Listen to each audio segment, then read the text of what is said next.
spent a decade in the prisons, maximum security and medium security prison in New York, working with inmates to teach them college courses. And it was honestly the most eye-opening experience. I was 25 when I went to Skidmore, so I was or 26, doesn't matter. I was young and, you know, kind of all full of myself, young professor, you know, I know it all. And I get to Skidmore, which is a kind of prestigious, fancy pants, you know, liberal arts college. I go there in 1980. And I remember my mom, you know, she's like, ooh, look at the parking lot, because there's the Porsche and there's the BMW, there's the Mercedes. And I'm like, Mom, that's the student parking lot. Let me show you where we park.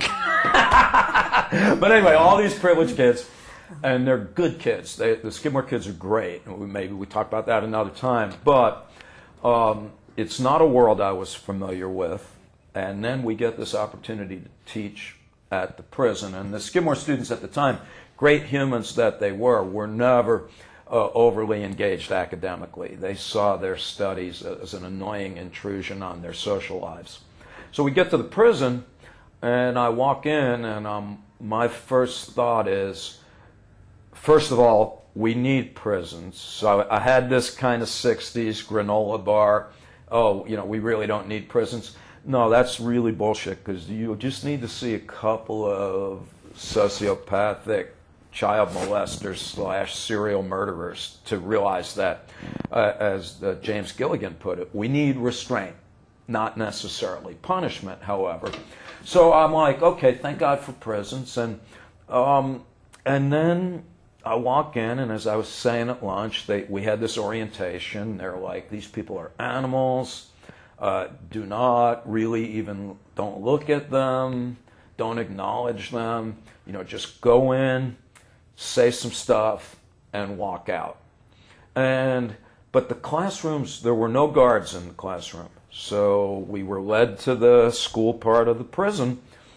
And you walk in the room, and honestly, what I noticed was basically these were generally black and Hispanic guys from the Bronx, where I was from, you know, or Brooklyn or whatever. And for the most part, they did some heinous stuff, but most of them started with stuff that a lot of us had done, and they just happened to get caught. And then a bad break metastasizes into really bad things. But I just remember vividly my first day in the prison, where I just, you know, looked them in the eye and smiled and said hello, and was shocked by just the obvious enthusiasm and engagement that this basic, as Malcolm X put it, recognition and respect engendered on their part. And then I'd be like, okay, you know, I'll just restrain myself and stick to monosyllabic utterances because these are obviously stupid people. Well, that was simply untrue. These were highly intelligent people, some of whom happened to be ignorant in the sense of having rudimentary academic skills. But their enthusiasm for learning, their appreciation for the 3 hours a night where they were momentarily, metaphorically transferred and transformed, you know, from a prison environment to an egalitarian intellectual playing field where they were acknowledged as worthy humans. It was just, frankly, we would be so excited on the way out, and I would drive with other Skidmore professors, and we would be like, that was just fucking amazing.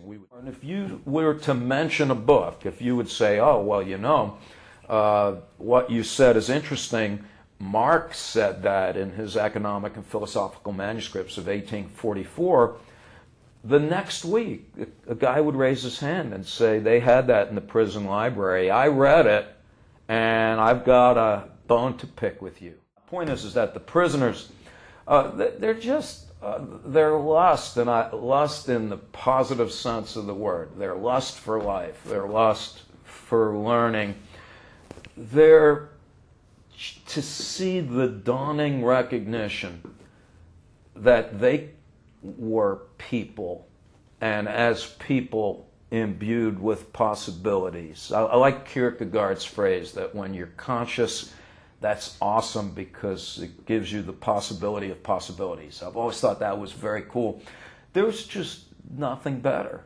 And as you know, because we spoke about it in lunch, the statistics are quite clear. An inmate that completes a college program, has a 99% chance of not returning to prison. And as I also told you earlier, that was one of the sad moments in New York State when Governor George Pataki was elected. I believe in 1990 or thereabouts, he ran against Mario Cuomo. And the campaign issues were capital punishment and prison education. And Pataki said, if you elect me, I will reinstate capital punishment and there'll be no more education in the prisons. And so we were bounced out of that. And I think that was a sad moment for Skidmore and for the inmates. But they did have a celebration last year at graduation, and a lot of the former inmates who were the beneficiaries of a college education came back. And it was just quite amazing to see these folks, having paid their proverbial debt to society. Every one of them, by the way, was doing something that involved community service.